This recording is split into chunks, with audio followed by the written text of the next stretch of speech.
Welcome to Lakshmi food. સ્વાગત છે તમારું મારી યુટ્યુબ ચેનલમાં.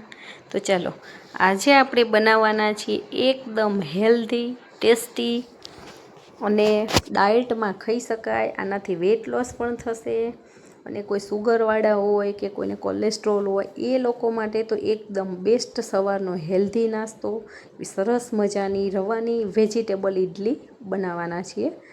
તો એ સરસ મજાની ઇડલી બનાવવા માટે મેં અહીંયા આપણે જે મેજરમેન્ટમાં એક કપ આવે છે એમાં ઉપર લખેલું હોય છે 1 કપ. એવો 1 કપ ભરી અને રવો લીધેલો છે. આટલા માપથી આપણે જે ઇડલી મેકર હોય છે એના 2 સ્ટેન્ડ હોય છે એ ભરાઈ જાય છે. એટલા માપથી હું બનાવું છું. એક મોટા વાસણની અંદર આપણે રવો એડ કરી લેવાનું છે. વાસણ પહેલાંથી મોટું લેવાનું છે કેમ કે બેટર થોડુંક ફૂલાશે, હજી એની અંદર વેજીટેબલ્સ આવશે એટલે આપણને સરખું મિક્સ કરતાં ફાવે એટલા માટે. તો 1 કપ આપણે રવો લીધો છે, એની સામે 1 કપ હું છાશ એડ કરું છું. આ બંનેનું માપ એકદમ સરખું રાખવાનું છે. તમે જોઈ શકો છો છાશ નાખ્યા પછી આપણા રવામાં બધી જ એબ્ઝોર્વ થઈ ગઈ અને એકદમ પરફેક્ટ માપથી આપણે છાશ નાખેલી છે. તમારી પાસે દહીં હોય તો અડધું દહીં અને અડધું પાણી એડ કરવાનું છે. અત્યારે આપણે છાશનો જ ઉપયોગ કરેલો છે. મીડિયમ ખાટી એવી છાશ લેવાની છે, અતિશય ખાટી છાશની જરૂર નથી. હવે આપણે આને ઢાંકી અને 10થી 15 મિનિટ રહેવા દેવાનું છે. ત્યાં સુધી આપણે એની અંદર જે વેજીટેબલ્સ નાખવાના છે એ બધા જ વેજીટેબલ્સને આપણે આવી રીતે ચોપરમાં લઈ અને ચોપ કરી લેવાના છે. તમારી પાસે જે ચોપર હોય એમાં ચોપ કરવાના છે. અને તમને જો એકદમ ઝીણા ઝીણા કટિંગ કરીને લેવા હોય તો તમે એકદમ ઝીણું કટિંગ પણ એની અંદર યુઝ કરી શકો છો. પણ ચોપ કરવાથી ફાયદો એટલો થશે કે આપણે વેજીટેબલ્સ ફટાફટ ચડી જશે, બફાઈ જાય એટલા માટે આપણે આને ચોપ કરતા હોઈએ છીએ. વેજીટેબલ્સ આપણા ચોપ થઈ ગયા છે. આપણે એને એક બાઉલની અંદર ટ્રાન્સફર કરી લેવાના છીએ.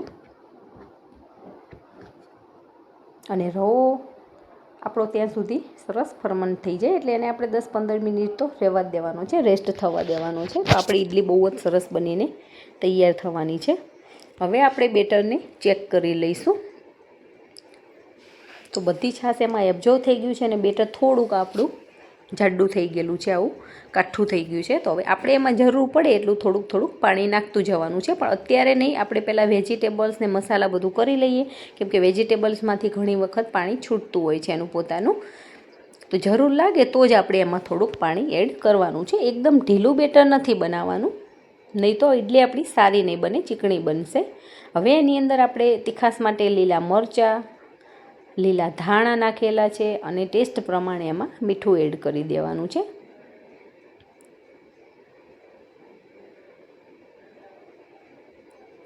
અને પાછું આપણે સરસ બેટરને મિક્સ કરી લેવાનું છે. અત્યારે આપણને હજી થોડુંક વધારે કાઠું લાગે છે પણ એની અંદર આપણે હજી થોડુંક પાણી એડ કરવાનું જ છે. રવો હોય એમાં થોડુંક પાણી થોડુંક વધારે જોઈતું હોય છે, જો વધારે થઈ જતું હોય છે એટલા માટે.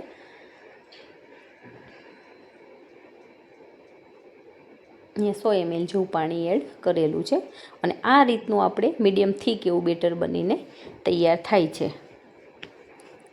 જો તમે મારી ચેનલમાં નવા હોય અને હજી સુધી ચેનલને સબસ્ક્રાઈબ ના કરી હોય તો ફટાફટ સબસ્ક્રાઈબ કરી દેજો અને બાજુમાં રહેલા બેલ આઇકોનને પ્રેસ કરી દેજો, જેથી કરીને આવનાર તમામ નવી રેસીપીના વિડીયો ફટાફટ તમારી સુધી પહોંચી જાય. અને હવે આપણે અડધી ચમચી ટાટાના સોડા એડ કરેલા છે. ખાવામાં તમે જે પણ સોડા એડ કરતા હોય એ કરવાના છે. અને બીજો એક હું સ્પેશિયલ વઘાર બનાવીને તૈયાર રાખું છું. 1 ચમચી ભરી અને મેં વઘાર એડ કરેલો છે કેમ કે ઘણી વખત આપણને ટાઈમનો અભાવ હોય છે એટલા માટે. હું એક વઘારની રેસીપી તમને ક્યારેક બતાવીશ. એ વઘાર બનાવી અને હું તૈયાર રાખું છું. એ બગડી નથી જતો, અઠવાડિયા સુધી તમે એને રાખી શકો છો. જો આવું બધું બનાવવું હોય, ઘણીવાર આપણે અપ્પમ બનાવવા હોય કે એની અંદર તો ડાયરેક્ટ વઘાર એડ જ કરી દેવાનું. આપણે એ ટાઈમે વઘાર કરવા નથી બેસવું પડતું. તો ઇન્સ્ટન્ટ આપણે આમાં એડ કરી અને બનાવી શકીએ છીએ. તો રાઈ, જીરું, તલ એ બધાનો મેં વઘાર રેડી રાખેલો છે. હવે ઇડલી મેકરમાં જે આપણે પ્લેટ આવે એ લઈને એમાં થોડુંક તેલ લગાવી દેવાનું છે, જેથી કરીને આપણી ઇડલી ફટાફટ નીકળી જાય, નીચે ચોંટી ના જાય તળી. એટલા માટે આ પ્રોસેસની બધાને ખબર જ હોય, પણ આપણે આખી રેસીપી બતાવતા હોય એટલે આ પ્રોસેસ બતાવવી જરૂરી હોય છે. બાકી જનરલી લેડીઝો બધી આઈટમ બનાવતી હોય એટલે એને ખ્યાલ જ હોય. હવે આપણે બેટરને બધા જ એની અંદર આવી રીતે એડ કરી લેવાનું છે. બંને પ્લેટ હું એનાથી ભરી લઉં છું. અને આપણે આ પ્લેટ તૈયાર કરીએ ત્યાં સુધી આપણે જે ઇડલી મેકર છે એમાં પાણી નાખી અને ગરમ થવા માટે મૂકી દેવાનું છે. એટલે પાણી આપણું સરસ ગરમ થઈ જશે ત્યાં સુધી આપણી આ પ્રોસેસ પણ થઈ જશે. અને પાણી આવી રીતે ગરમ થઈ જાય એમાં ડાયરેક્ટ પ્લેટ મૂકી દેવાની છે. એટલે તરત જ એનું ટેમ્પરેચર આપણને ઇડલીમાં મળવા માંડે અને તરત જ આપણી ઇડલી બફાવા માંડશે. આ પ્રોસેસ કરશો તો તમારી ઇડલી કે ઢોકળા છે એ સરસ બનીને તૈયાર થાય છે. બંને પ્લેટને હું આવી રીતે ગોઠવી લઉં છું અને મીડિયમ ગેસની ફ્લેમ ઉપર આપણે આને 20 મિનિટ સુધી થવા દેવાના છે. 20થી 22 મિનિટ થાય છે. આપણે એક વખત વચ્ચે ચેક કરી લેવાનું છે. 20 મિનિટ થાય પછી ચેક કરવાનું ચપ્પુ લઈને. જો એમ લાગે કે હજી જરૂર છે કે ચપ્પામાં ચોંટે છે તો 2-3 મિનિટ વધારે રાખવાનું. બાકી આપણું ચપ્પુ એકદમ સાફ આવે છે. અને બીજી રીત કે ઉપર આપણે આવી રીતે આંગળીથી પ્રેસ કરીએ અને હાથમાં ચોંટે નહીં, એકદમ ડ્રાય લાગે તો આપણી ઇડલી પાકી ગઈ હોય. આ વસ્તુથી તમે પણ ચેક કરી શકો છો.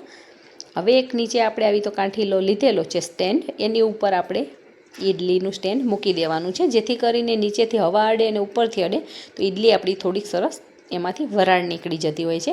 અને વરાળ નીકળી જાય પછી આપણે બધી જ ઇડલીને ધીમે ધીમે ચપ્પુ વડે એને બહાર કાઢી લેવાની છે. ડાયરેક્ટ હાથથી તમે ખેંચશો તો પણ નીકળી જાય છે, કેમ કે નીચે તેલ લગાવેલું હોય એટલે. અને તમે જોઈ શકો છો નીચે જરા પણ ચોટી નથી અને એકદમ સોફ્ટ અને સ્પોન્જી ઇડલી આપણી બનીને તૈયાર થઈ ગઈ છે. એને એક કાણાવાળા પ્લેટની અંદર કાઢી લેવાની છે. અને થોડીક ઠંડી પડે પછી આપણે એક સર્વિંગ બાઉલ લીધેલો છે, સર્વિંગ પ્લેટ, એની અંદર આપણે બધી જ ઇડલીને સર્વ કરી લેવાની છે. તમે આને ચટણી સાથે, ચા સાથે પણ ખાઈ શકો છો, દહીં સાથે પણ ખાવાની મજા આવે છે. ને બાળકોને કેચઅપ સાથે પણ ખાવાની મજા આવતી હોય છે. આની સાથે આપણે ઇડલી સંભાર બનાવતા હોય તો સંભાર પણ આની સાથે મજા આવે છે ખાવાની. અને તમારે ક્યાંય બહાર જવું હોય તો તમે આની સાથે કેરી પણ કરી શકો છો. જો તમને મારા વિડીયો પસંદ આવે તો વિડીયોને લાઈક કરજો અને તમારા ગ્રુપમાં ચોક્કસથી શેર કરજો.